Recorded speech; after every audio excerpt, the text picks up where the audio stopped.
எல்லாருக்கும் வணக்கம். ஸோ இப்போ இந்த வீடியோ நம்ம எதை பற்றி பார்க்க போகிறோன்னா கிளாஸ் பிளாக்ஸ் இல்லைனா அதை வந்து கிளாஸ் பிரிக்ஸ்னு சொல்ல ஓகேங்களா. அதாவது இது கிளாஸ் பிளாக்ஸ் என்ன கேட்டிங்கன்னா தமிழில் வந்து கண்ணாடியால் செய்யப்பட்ட ஒரு ஒரு ஒரு செங்கல்னு சொல்ல ஓகேங்களா.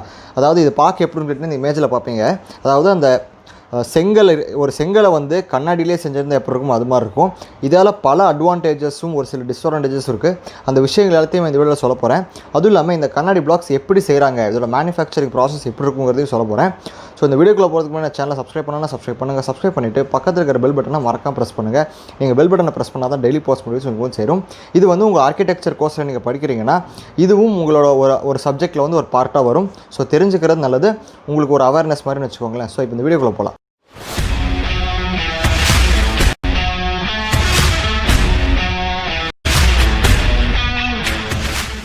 ஸோ இப்போ நம்ம இந்த கிளாஸோட அட்வான்டேஜஸையும் டிஸ்அட்வான்டேஜஸையும் பார்க்கறதுக்கு முன்னாடி இதை வந்து மேனுஃபேக்சரிங் ப்ராசஸ் எப்படி பண்ணணும்னு பார்த்தோம். அதாவது ஃபேக்ட்ரியில் இந்த கிளாஸ் பிளாக் செய்கிற ஃபேக்ட்ரியில் ஆரம்பத்துலேருந்து எண்டு வரைக்கும் என்னென்ன ப்ராசஸ் இருக்கும், எப்படி பண்ண போகிறாங்கிறது ஒரு பேசிக்காக பார்த்துக்கலாம் ஓகேங்களா. ஸோ இப்போ ஃபர்ஸ்ட் என்ன பண்ணணும்னு கேட்டிங்கன்னா இந்த கிளாஸ் பிளாக் செய்கிறதுக்கு வந்து ஒரு 4 முக்கியமான ஒரு பேசிக் பொருட்கள் தேவைப்படுது. என்னென்னு கேட்டிங்கன்னா கிளாஸ் பீசஸ், அதாவது ரீசைக்கிள் பண்ண கிளாஸாகவும் இருக்கலாம், இல்லை வேஸ்ட் கிளாஸஸ் எந்த கிளாஸாகவும் இருக்கலாம். ஒரு கிளாஸ் பீஸ் தேவை, அதாவது ரீசைக்கிள் மோஸ்ட்லி யூஸ் பண்ணுவாங்க ஒரு கிளாஸ் பீஸு. கிளாஸ் பீசஸ், அப்புறமேட்டு சாண்ட்னா மண் ஓகேங்களா. அதுக்கப்புறமேட்டு சோடா ஆஷ் அப்புறமேட்டு லைம் ஸ்டோன். இந்த 4 பொருட்கள் தேவைப்படும் பேசிக்காக ஓகேங்களா. ஸோ இந்த 4 பொருட்கள் என்ன பண்ணணும்னு கேட்டிங்கன்னா ஒரு சர்டன் அமௌண்ட் ஆஃப் ப்ரொபோர்ஷன் ஒவ்வொன்றையும் ஒவ்வொரு ப்ரொபோர்ஷனில் வந்து மிக்ஸ் பண்ணுவாங்க. மிக்ஸ் பண்ணுறதுக்கு வந்து மிக்ஸ் பண்ணிவிட்டு என்ன பண்ணுறீங்கன்னா ஒரு மிஷின் அனுப்புவாங்க. ஸோ அந்த மிஷின் என்ன பண்ணு கேட்டிங்கன்னா 1500 டிகிரி செல்சியஸில் வந்து 4த்தையும் மிக்ஸ் பண்ணி ஹீட் பண்ணுவாங்க. ஸோ 1500 டிகிரி செல்சியஸில் ஹீட் பண்ணால் அந்த 4 மெட்டீரியல் என்ன கேட்டிங்கன்னா ஒன்றா இணைஞ்சி ஒரு மோல்டன் ஸ்டேட்டுக்கு போய்டும், மோல்டன் லிக்விட் கிளாஸ் ஸ்டேட்டுக்கு போய்டும் ஓகேங்களா. அதாவது என்னென்னு கேட்டிங்கன்னா மோல்டன்னா வந்து ஒரு தண்ணி மாதிரி ஓகேங்களா. ஒரு தண்ணியாக ஜெல்லு மாதிரி இருந்துச்சுன்னு எப்படி இருக்கும், ஒரு திக்கான தண்ணி ஜெல்லு மாதிரி ஓகேங்களா, அந்த ஸ்டேட்டுக்கு போய்டும். ஸோ அந்த ஸ்டேட்டுக்கு போகிறதுல என்ன பண்ணிக்கிட்டிங்கன்னா நமக்கு எந்த ஷேப்பில் தேவையோ அந்த ஷேப்புக்கு வந்து நம்ம கண்ணாடியை மோல்ட் பண்ண முடியும். இப்போ நம்ம பார்க்குற கோகோ கோலா பாட்டில் ஆகட்டும், எந்த பாட்டிலாக வேணா இருக்கட்டும், ஒரு பாட்டில் ஆகட்டும், ஒரு கண்ணாடியால் செய்யப்பட்ட பொருட்கள் எல்லாமோட பேசிக் ப்ராசஸை இப்படி தான் ஓகேங்களா. அந்த அளவுக்கு ஹீட் பண்ணி அதை மோல்ட் பண்ணுவோம் ஓகேங்களா. ஸோ இந்த பிரிக்ஸும் அதே மாதிரி தான் 1500 டிகிரி செல்சியஸில் ஹீட் பண்ணுறது வந்து ஒரு மோல்டன் ஸ்டேட்டுக்கு கொண்டு வந்து அதை வந்து மோல்டுக்குள்ளே அனுப்பிச்சு என்ன பேட்டர்னில் தேவையோ, என்ன ஷேப்பில் தேவை, என்ன சைஸில் தேவைங்கிறத அந்த மோல்டில் டிசைட் பண்ணி அந்த மோல்டை வச்சு இப்போ இது பண்ணுவாங்களா. உங்களுக்கு வந்து அந்த மோல்டு எப்படின்னு கேட்டிங்கன்னா ஒரு எக்ஸாம்பிள் சொல்லிடுறேன். ஸோ இதுதான் அந்த கண்ணாடின்னு வச்சுக்கோங்களேன். அது ஒரு மோல்டில் போய் அந்த மோல்டன் ஸ்டேட் ஆஃப் கண்ணாடி விழுவும். ஸோ அந்த பேட்டர்ன் வந்து ப்ரெஸ் பண்ணுறப்போ அந்த பர்டிகுலர் ஷேப் வந்து அந்த கண்ணாடி மாறிடும். இப்போ இதுதான் அந்த மோல்டோட ஷேப்புனா இந்த ஷேப்பில் மாறிடும் ஓகேங்களா. ஸோ இந்த ஷேப்பில் மாறினதுக்கப்புறம் என்னன்னு கேட்டிங்கன்னா அதை வந்து சடன் கூலிங் ப்ராசஸ்க்கு அனுப்புவாங்க. சடன் கூலிங் ப்ராசஸ் என்னன்னு கேட்டிங்கன்னா அது 1500 டிகிரிலேருந்து 1000 டிகிரி செல்சியஸில் இருக்கும். ஸோ அந்த 1000 டிகிரி செல்சியஸில் இருக்கிறத வந்து 600 டிகிரி செல்சியஸில் வந்து கம்மி பண்ணுவாங்க. சடனாக ஒரு 1 or 2 மினிட்ஸ்லேயே வந்து அந்த டெம்பரேச்சரை கம்மி பண்ணிடுவாங்க. ஸோ டெம்பரேச்சரை கம்மி பண்ணிட்டு என்ன பண்ணுவோன்னு கேட்டிங்கன்னா அதை வந்து மறுபடியுமே வந்து ஸோ டெம்பரேச்சர் கம்மி பண்ணதுக்கப்புறம் அது எப்படி இருக்குன்னு கேட்டிங்கன்னா ஒரு ஹாஃப் பிரிக்காக மாறி ஹாஃப் கிளாஸ் பிளாக்ஸாக மாறிடும். அதாவது பாதி தான் இருக்கும் ஓகேங்களா, 2 பாதியாக இருக்கும். 2 பாதி என்ன பண்ணுவான்னு கேட்டிங்கன்னா அதை இப்படி இணைச்சி அதை மறுபடியும் ஹீட் பண்ணுவாங்க. ஸோ அதை இப்படி இணைச்சதுக்கப்புறமேட்டு 2 எட்ஜஸ் இருக்கும் இல்லைங்களா, அந்த 2 எட்ஜஸ் என்ன பண்ணுவான்னு கேட்டிங்கன்னா மறுபடியும் ஒரு சர்டன் அமௌண்ட் ஆஃப் ஹீட்டில் வந்து ஹீட் பண்ணி அந்த 2 எட்ஜஸும் மர்ஜ் ஆகி நடுவில் வந்து மிக்ஸ் ஆகிற அளவுக்கு ஹீட் பண்ணி மோல்ட் பண்ணி 2 கிளாஸ் பிளாக்ஸையும் மிக்ஸ் பண்ணிவிடுவாங்க ஓகேங்களா. ஸோ மிக்ஸ் பண்ணதுக்கப்புறமேட்டு உங்களுக்கு வந்து ஒரு பர்ஃபெக்ட் ஷேப் கிடச்சிடும். அந்த கிளாஸ் பிளாக் என்ன பண்ண வேண்டியதுன்னா ரொம்ப சூடாக இருக்கும், ஹெவி டெம்பரேச்சரில் இருக்கும் ஓகேங்களா. அதை வந்து ஒரு குறிப்பிட்ட மணி நேரத்துக்கு வந்து கூலிங் ப்ராசஸில் அனுப்புவாங்க. ஸோ கூலிங் பண்ண என்னன்னு கேட்டிங்கன்னா அந்த மோல்டன் ஸ்டேட்டில் இருக்கிற அந்த கண்ணாடி வந்து ஹார்டாக மாறிடும். இப்போ நம்ம நார்மலாக யூஸ் பண்ணுற கண்ணாடி மாதிரி ரொம்ப ஹார்டாக மாறிடும் ஓகேங்களா. ஸோ இதோட திக்னஸ்லாம் பார்த்திங்கன்னா ரொம்ப திக்காக இருக்கும், ரொம்ப ஸ்ட்ராங்காக இருக்கும் இந்த பிளாக்ஸ் எல்லாம். இதிலே பல வெரைட்டி இருக்குது, பல சைஸ் இருக்குது, பல ஷேப் இருக்குது. இந்த மாதிரி நிறைய எந்தெந்த மாதிரி தேவையோ அந்தந்த மாதிரி அந்த மோல்ட்லேயே நம்ம கிரியேட் பண்ணிக்கலாம். இது வந்து ஃபேக்ட்ரியில் தான் பண்ண முடியும், ஹேண்ட்மேடாக இதை பண்ண முடியாது. இது கம்ப்ளீட்டாக மிஷினில் தான் பண்ண முடியும். ஏன்னா 1500 டிகிரி செல்சியஸில் இருக்கிற எந்த விஷயத்தையும் நம்ம வந்து ஹேண்ட்மேட் பண்ண முடியாது ஓகேங்களா. So clear. ஸோ இப்போ அந்த கூலிங் பண்ணதுக்கப்புறம் என்ன பண்ணுவான்னு கேட்டிங்கன்னா ஃபைனலாக டெஸ்டிங் பண்ணுவாங்க. அந்த ஜாயிண்ட்ஸ் இருக்கு இல்லைங்களா, அந்த ஜாயிண்ட்டை தான் முக்கியமாக டெஸ்ட் பண்ணுவாங்க.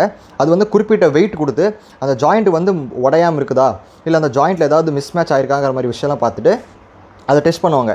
அது டெஸ்ட்டிங்கில் சக்ஸஸ் ஆகிடுச்சுன்னா அதை பேக் பண்ணி சைட்டுக்கு அனுப்புவாங்க ஓகேங்களா. இது வந்து பேசிக்கான மேனுஃபேக்சரிங் ப்ராசஸ். இதோட சைஸ் என்னவாக இருக்கும் அப்படின்னு கேட்டிங்கன்னா இதில் பல வெரைட்டி ஆஃப் சைஸ் இருக்குது. ஒரு ஸ்டாண்டர்டான ஒரு சைஸ் சொல்கிறோம் ஓகேங்களா. ஸோ இப்போ இதுதான் வந்து அந்த கிளாஸ் பிளாக்னு வச்சுக்கோங்களேன். இதோட சைஸ் எவ்வளோ இருக்குன்னா 19 சென்டிமீட்டர் வந்து லென்த்தாகவும் ஹைட் வந்து 10 சென்டிமீட்டராக இருக்கும். ஒரு ஆவரேஜாக வச்சுக்கோங்களேன், 19 சென்டிமீட்டர் பை 10 சென்டிமீட்டர் இந்த மாதிரி இருக்கும் ஓகேங்களா. So clear. இதுதான் வந்து basic manufacturing process of glass blocks. இப்போ இந்த கிளாஸ் பிளாக்ஸோட பல அட்வான்டேஜஸ் இருக்குது, ஒரு சில டிஸ்அட்வான்டேஜஸ்லாம் இருக்குது.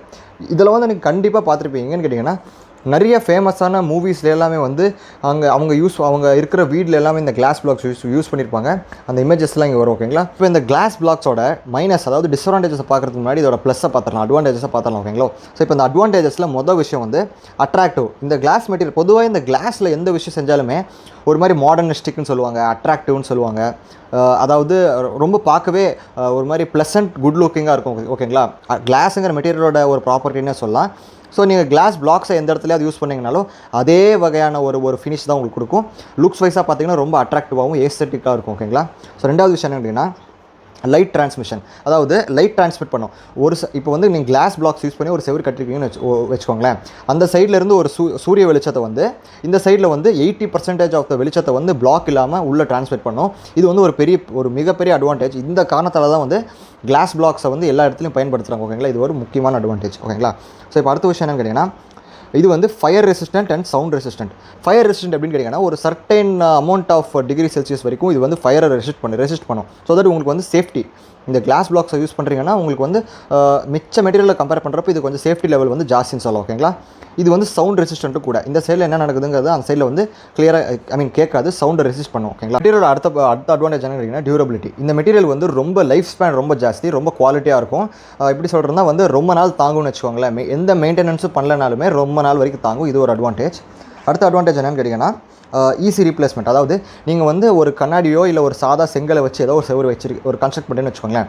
ஏதாவது ஒரு அடித்து அந்த செவரில் வந்து ஏதோ ஒரு இது வந்து உடஞ்சிடுச்சினாலோ, ஒரு கண்ணாடியால் வந்து மொத்த கண்ணாடி கிராக் விட்டுருச்சுனாலோ, ஏதோ ஒரு டிஸ்பிளேஸ்மெண்ட் அதை வந்து கம்ப்ளீட்டாக மாற்றணுங்கிற சிச்சுவேஷன் வந்துச்சுன்னா அதுக்கு வந்து ஹெவி காஸ்ட் எடுக்கும். உங்களுக்கு வந்து செலவு வந்து பயங்கரமாக இழுத்து விட்டுரும். பட் இந்த கிளாஸ் பிளாக்ஸ் யூஸ் பண்ணுறீங்கன்னா ஒரு அட்வான்டேஜ் கிடையாது.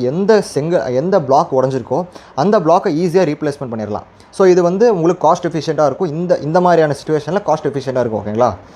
ஸோ இப்போ அடுத்த விஷயம் என்னன்னு கேட்டிங்கன்னா தெர்மல் இன்சுலேஷன். அதாவது தெர்மல் இன்சுலேஷன் அப்படின்னு கேட்டிங்கன்னா உங்களுக்கு யூஸ்வலாகவே வந்து ஒரு செங்கலோட இது எப்படி இருக்குன்னு கேட்டிங்கன்னா ஒரு இந்த மாதிரியான இந்த ஷேப்பில் ஒரு பிளாக்கு, ஒரு ஹாஃப் பிளாக்கையும் இதே மாதிரி இன்னொரு ஷேப்பில் இருக்கிற ஹாஃப் பிளாக்கையும் இப்படி மர்ச் பண்ணி மிக்ஸ் பண்ணியிருப்பாங்க.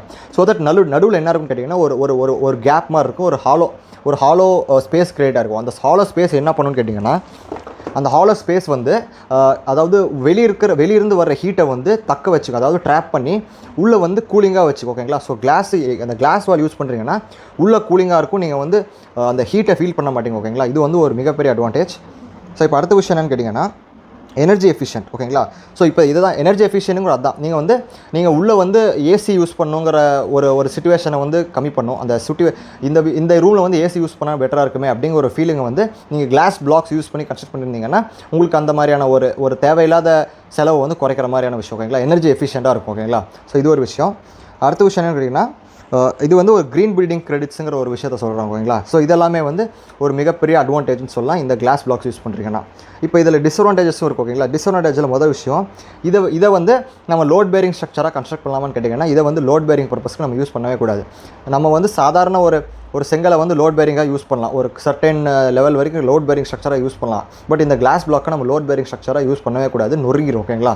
இது ஒரு மிகப்பெரிய டிஸ்அட்வான்டேஜ்.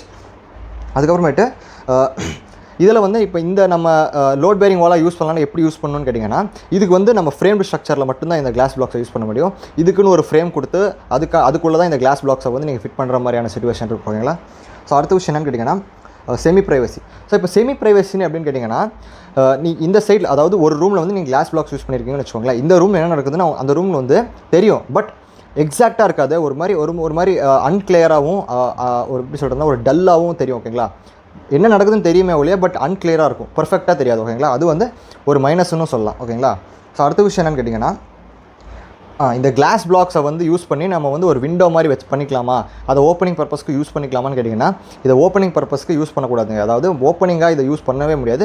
மோஸ்ட்லி இதை வந்து விண்டோவாக யூஸ் பண்ணலாம், பட் ஒன்லி லைட் என்ட்ரியை மட்டும் தான் யூஸ் பண்ண முடியும். வென்டிலேஷன் என்ட்ரிக்கு இதை யூஸ் பண்ண முடியாது. வென்டிலேஷன் என்ட்ரி வேணும்னா சாதாரண ஜன்னலுக்கு தான் போகணும். அதாவது ஒரு நார்மலான இப்போ நம்ம வீட்லேயோ நம்ம ஆஃபீஸ்லேயோ எந்த மாதிரி ஜன்னல் இருக்கோ அதுக்கு தான் போக முடியும். பட் கிளாஸ் பிளாக்ஸை யூஸ் பண்ணுறீங்கன்னா நீங்கள் வென்டிலேஷன் பர்பஸை வந்து ஒரு விண்ட் என்ட்ரி மூமெண்ட்டுக்கு வந்து யூஸ் பண்ண முடியாது. ஓகேங்களா? இது ஒரு டிஸ்அட்வான்டேஜ். இன்னொரு விஷயம் என்னன்னு கேட்டிங்கன்னா இப்போ நீங்கள் இருக்கிற ரூமில் வந்து ஒரு கிளாஸ் விண்டோ வச்சுருக்கீங்கன்னு வச்சுக்கோங்க, கிளாஸ் பிளாக் விண்டோ. பட் ஏதோ ஒரு ஃபயர் டைம்னு வச்சுக்கோங்க, ஒரு எக்ஸாம்பிள் சொல்கிறேன். உங்களுக்கு வந்து அந்த விண்டோவை விட்டால் வேறு எதுவுமே எஸ்கேப் ரூட் எதுவுமே இல்லைன்னா இதை வந்து உங்களால் உடைக்கவே முடியாது, அந்தளவுக்கு ஸ்ட்ராங்காக இருக்கும். அதனால் அது வந்து ஒரு மிகப்பெரிய டிஸ்அட்வான்டேஜ் சொல்லணும். ஓகேங்களா? அடுத்த விஷயம் என்னன்னு கேட்டிங்கன்னா இதோட ரேட் எவ்வளோ அப்படிங்கிற மாதிரி உங்களுக்குலாம் டவுட் இருக்கும். அது இதோட ரேட் பார்த்திங்கன்னா இனிஷியலி இதோட ரேட் வந்து காஸ்ட்லி தான். கிட்டத்தட்ட நம்ம சாதாரண செவருக்கு கன்ஸ்ட்ரக்ட் பண்ணுற அதை கம்பேர் பண்ணுறப்போ இது வந்து ரொம்பவே காஸ்ட்லியாக தான் இருக்கும். பட் ஸ்டில் அதுக்கான குவாலிட்டியும் அட்வான்டேஜையும் இது கொடுக்கும். ஓகேங்களா? ஸோ அது ஒரு விஷயம். அதுக்கப்புறமேட்டு ஓகே, இப்போ அடுத்த விஷயம் கேட்குறேன். இந்த கிளாஸ் பிளாக்ஸை வந்து ஃபிக்ஸ் பண்ணுறப்போ இதுக்கு வந்து சாதாரண இப்போ ஒரு சாதாரண செவரு கட்டுறவங்களெல்லாம் இதை கிளாஸ் பிளாக்ஸை கன்ஸ்ட்ரக்ட் பண்ணுறதுக்கு வந்து யூஸ் பண்ண முடியாது. இதுக்குன்னு தனியாக ப்ராக்டிஸ் எடுத்தவங்க, இது வந்து ஸ்கில்டு லேபர்ஸ் மட்டும்தான் இதுக்கு வந்து யூஸ் பண்ண முடியும். ஓகேங்களா? ஸோ அடுத்த விஷயம் கேட்டிங்கன்னா மாய்ஸ்சர் கண்டென்ட். இந்த மாய்ஸ்சர் கண்டென்ட்டுங்கிறது நீங்கள் வந்து எப்படி சொல்கிறதுனா உங்களுக்கு புரியிற மாதிரி ஒரு கிச்சன் வச்சுக்கோங்களேன். இப்போ கிச்சனில் நீங்கள் எதாவது குக் பண்ணுறீங்கன்னா அந்த ஹீட் வேப்பரை வந்து என்ன ஆகுன்னு கேட்டிங்கன்னா, ஒரு சாதாரண வால் யூஸ் பண்ணியிருந்தீங்கன்னா அந்த ஹீட் வேப்பரை வந்து அதை அப்சர்வ் பண்ணிவிடும். அப்சர்வ் பண்ணிட்டு அந்த வாட்டர் மாலிக்யூல்ஸ் எல்லாமே அதை அப்சர்வ் பண்ணிவிடும். எந்த மாலிக்யூல்ஸும் லீக் பண்ணாது, சேர்த்து வச்சு எதுவும் லீக் பண்ணாது. ஓகேங்களா? பட் இந்த கிளாஸ் என்ன பண்ணுன்னு கேட்டிங்கன்னா, அந்த வாட்டர் மாலிக்யூல்ஸ் எல்லாமே அப்சர்வ் பண்ணாமல் அது ஒரு மாதிரி சேர்த்து வச்சு லீக் பண்ண ஆரம்பிச்சிடும். நீங்கள் அது ட்ராப்லெட்ஸாக கீழே சொட்டிகிட்டே இருக்குன்னு வச்சுக்கோங்களேன். அது வந்து ஒரு மைனஸ், இது ஒரு சின்ன டிஸ்அட்வான்டேஜ் சொல்லலாம். அடுத்த விஷயம் என்னன்னு கேட்டிங்கன்னா, இப்போ ஒரு சாதாரண வால் இருக்குது, நீங்கள் ஏதோ ஒரு இது வந்து சின்ன டிஸ்அட்வான்டேஜ் தான், பட் ஸ்டில் சொல்கிறேன். நீங்கள் ஏதோ ஒரு ஃபோட்டோ ஹேங் பண்ணணுன்னாலோ இல்லை ஏதோ ஒரு டிவியை ஹேங் பண்ணாலும் நீங்கள் ஆணி அடித்து அதுக்கு தகுந்த மாதிரி செட்டிங்லாம் பண்ணி நீங்கள் ஹேங் பண்ணலாம். ஒரு சாதாரண வாலில் இது ஒரு அட்வான்டேஜ். பட் இந்த கிளாஸ் வாலை யூஸ் பண்ணியிருந்தீங்கன்னா என்ன ஒரு மைனஸ்னு கேட்டிங்கன்னா, அந்த மாதிரி ஆணி அடிக்கிற விஷயமாகட்டும் இந்த மாதிரிலாம் எதுவுமே பண்ண முடியாது. அது ஒரு மைனஸ். ஓகேங்களா? அதுக்குன்னு ஒரு சில டைப் ஆஃப் அட்டாச்மெண்ட்லாம் வருது. பட் அதெல்லாமே வந்து செப்பரேட் டாபிக், நம்ம அதுக்குள்ளே போக வேணாம். ஓகேங்களா? So clear. இப்போ இவ்வளோ அட்வான்டேஜும் டிஸ்அட்வான்டேஜ் இருக்குது. பட் இந்த பிளாக்ஸ் வந்து காஸ்ட்லின்னு சொல்கிறீங்க, இதில் இவ்வளோ அட்வான்டேஜ் இருக்குன்னு சொல்கிறீங்க, இதை எப்படி யூஸ் பண்ணுறது, எந்த மாதிரி யூஸ் பண்ணுறதுன்னு கேட்டிங்கன்னா, அதுக்கும் ஒரு சின்ன எக்ஸாம்பிள் சொல்கிறேன். ஓகேங்களா? அதாவது நீங்கள் ஒரு நார்மல் செவரே கன்ஸ்ட்ரக்ட் பண்ணலாங்க. ஒரு நார்மலான பிரிக்ஸ் யூஸ் பண்ணி நீங்கள் கன்ஸ்ட்ரக்ட் பண்ணலாம். பட் எங்கெங்கே உங்களுக்கு வந்து ஒரு லைட்டு தேவைப்படுமோ, இப்போ ஒரு 500 பிரிக்ஸ் யூஸ் பண்ணி ஒரு செவரு கட்டுறீங்கன்னா அந்த இடத்துல வந்து ஒரு 5 to 10 கிளாஸ் பிளாக்ஸை யூஸ் பண்ணி நீங்கள் வச்சிங்கன்னா லைட் என்ட்ரியும் இருக்கும், உங்களுக்கு ஒப்பாசிட்டியும் இருக்கும், அதுக்கு தகுந்த மாதிரியான அட்வான்டேஜஸும் இருக்கும், ரொம்ப காஸ்ட்லியாகவும் இருக்காது. ஓகேங்களா? ஸோ தட் உங்களோட அட்வான்டேஜஸும் டிஸ்அட்வான்டேஜையும் மேட்ச் பண்ணிடலாம். ஓகேங்களா? இது வந்து ஒரு பாயிண்ட். இது எங்கெங்கெல்லாம் யூஸ் பண்ணலாம்னு கேட்டிங்கன்னா, நீங்கள் ஒரு செங்கலை எங்கெங்கெல்லாம் யூஸ் பண்ணுறீங்களோ அந்த எல்லா இடத்துலையுமே இந்த கிளாஸ் பிளாக்ஸும் யூஸ் பண்ணலாம். காம்பவுண்ட் வாலில் யூஸ் பண்ணலாம், ஒரு சாதாரண வாலில் யூஸ் பண்ணலாம், ஸ்லாபுக்கு கூட இந்த கிளாஸ் பிளாக்ஸ் யூஸ் பண்ணுறாங்க. ஒரு ஸ்லாபுக்கே கிளாஸ் பிளாக்ஸ் யூஸ் பண்ணுறாங்கன்னா அந்த எந்தளவு ஸ்ட்ராங்காக இருக்குன்னு பார்த்துக்கோங்க. ஓகேங்களா? ஸோ இந்த கிளாஸ் பிளாக்ஸை பற்றின இன்ஃபர்மேஷன் எல்லாமே உங்களுக்கு நான் கிளியராக எக்ஸ்பிளைன் பண்ணியிருக்கேன்னு நினைக்கிறேன். டெய்லியும் ஒவ்வொரு டாபிக் பற்றி பேசுகிற ஐடியாவில் இருக்கேன். நாளைக்கு ஒரு புது டாப்பிக்கில் வந்து உங்களை சந்திக்கிறேன். ஸோ இந்த வீடியோவை முடிக்கிறதுக்கு முன்னாடி இந்த சேனலை சப்ஸ்கிரைப் பண்ணுங்கள். சப்ஸ்கிரைப் பண்ணிவிட்டு பக்கத்துக்கு இருக்கிற பெல் பட்டனை மறக்காமல் ப்ரெஸ் பண்ணுங்கள். நீங்கள் பெல் பட்டனை ப்ரெஸ் பண்ணால் தான் டெய்லி போஸ்ட் வந்து நோட்டிஃபிகேஷன் பாரில் வரும். ஓகேங்களா? ஸோ அப்புறம் முக்கியமான விஷயம், இந்த COVID-19 இஷ்யூஸ் நான் டெய்லியும் சொல்லிட்டு இருக்கேன். இருந்தாலும் இப்போ கரண்ட் ட்ரெண்டில் இந்த தமிழ்நாட்டில் டெய்லி 100,000 கேசஸ் ஜாஸ்தி ஆகிட்டே போகுது. ஸோ ரொம்ப சேஃபாக இருங்க. வெளியே போயிட்டு வந்தீங்கன்னா, வெளியே போகிறதுக்கு வந்து மாஸ்க் போட்டு போங்க. போயிட்டு வந்து உங்கள் கை காலை எல்லாம் கழுவிக்கோங்க. உங்களை எந்த அளவுக்கு உங்களுக்கு க்ளீனாக வச்சுக்க முடியுமோ க்ளீனாக வச்சுக்கோங்க. ஓகேங்களா? So stay happy and be safe. நாளைக்கு ஒரு புது வீடியோவில் சந்திக்கலாம். பாய்.